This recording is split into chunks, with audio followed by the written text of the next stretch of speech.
অনেক ফ্যামিলি আছে নিজেও নামাজি, ছেলে মেয়েদেরকেও নামাজের কথা বলে, পড়ায়। জোহর পড়তে দেয়, আসর পড়তে দেয়, মাগরিব পড়তে দেয়, এশা পড়তে দেয়, ফজর পড়তে দেয় না। ফজর নিয়ে টেনশন নাই। কেন?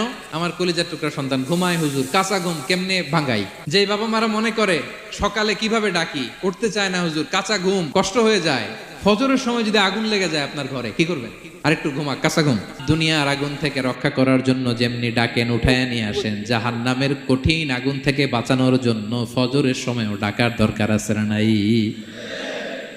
দুনিয়ার আগুনের চেয়ে কমপক্ষে 70 গুণ বেশি তেজওয়ালা। বিষ্ণু বলেন নারুকুম তুকিদুন, যে আগুন দিয়ে কিচেনে রান্না করো, জাহান্নামের আগুন কিন্তু এই আগুন নয়। জাহান্নামের আগুন দুনিয়ার আগুনের চাইতে কমপক্ষে 70 গুণ বেশি তেজওয়ালা। তাহলে ফজরের সময় ডাকবেন তো ছেলে মেয়েকে, হ্যাঁ, নিজেও পড়বেন, ছেলে মেয়েদেরকেও ডাকবেন। আকিমিস সালাহ,